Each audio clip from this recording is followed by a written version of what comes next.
Welcome back to Front Row. We're back with a brand new season, which is powered by Dialog. And as usual, as we've had with previous seasons, we're going to feature top-level experts, top-level resources to give you more insights as to what's going on in the business community, both locally and internationally.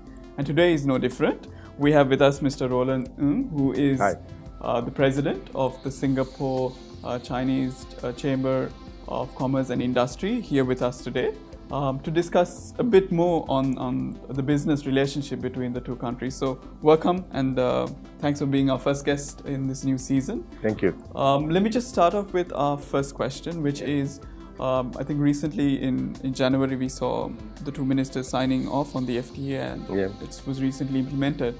I know it's a bit too early to get into some of the specifics, but what do you see as some of the outcomes from such an agreement in fostering the business relationship? Sure, I think the FTA that we signed in January, they expired. There are our Singapore business opportunity, and there will be a lot of benefit between both country business people.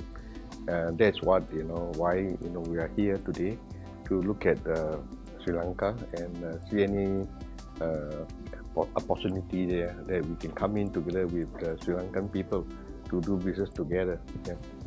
Right.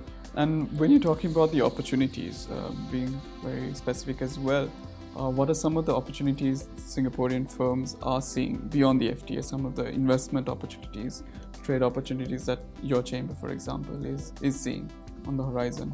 Yeah, especially you look at the infrastructures. Singapore has been going through the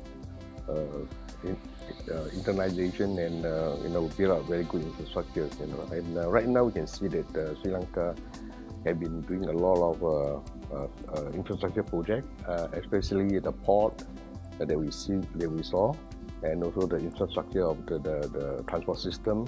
I think that one is very surprising that we are look at the Sri Lanka compared to many years ago. There's a great difference. So I think there is a lot of great opportunity for Singaporeans to actually come here to look at infrastructure projects, even your tourism, and also even your agriculture product. That is something that we are very interested in. There are also some services product and education will be another good field that both countries business people can cooperate together. Right. Yeah. So I think we just saw it from the angle of the Singaporean firms coming here and seeing opportunities. If you were to reverse that and see some of the opportunities, maybe the Sri Lankan firms that you're even in discussion with, what are some of the opportunities they can gain from maybe possible opportunities within Singapore? Well, you look at the geographical position of Sri Lanka. It's actually the hub of the South Asia. They think they are connected to India and the Middle East and even South Asia. But Singapore also the same, because Singapore is a very strategic location in South Asia. So you talk about Maritime Silk Road. Singapore have also involved in this Maritime Silk Road as well. But another thing that Singapore also very involved also in the Belt and Road project in China. So I thought Sri Lanka and Singapore should be able to cooperate together. I think both strategic location will be make both countries, the business people can get together, especially Sri Lanka people. If we want to go to South Asia, I think to start any business over there, I think Singapore will be a good spot for Sri Lankan people to actually go to Singapore, because we are financial center, and we are both legally, British colony before. So there's a lot of law and order that we are both countries have been very similar for before.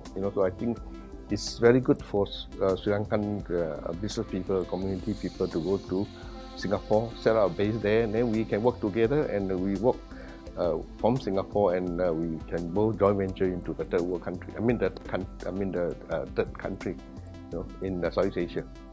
So I think in summary for our viewers, it's opportunities that are here within tourism, within the infrastructure space, within agriculture that Singaporean firms are seeing, and for the Sri Lankan firms venturing into Singapore. It's not only about Singapore, but plugging into the region, Yes. but also the opportunities that are coming up with initiatives like the Belt and Road Yes. initiative. Yeah. So thank you so much, Roland, you. for being Thank on you. the show. Thank you. And stay tuned for episodes such as this on Front Row.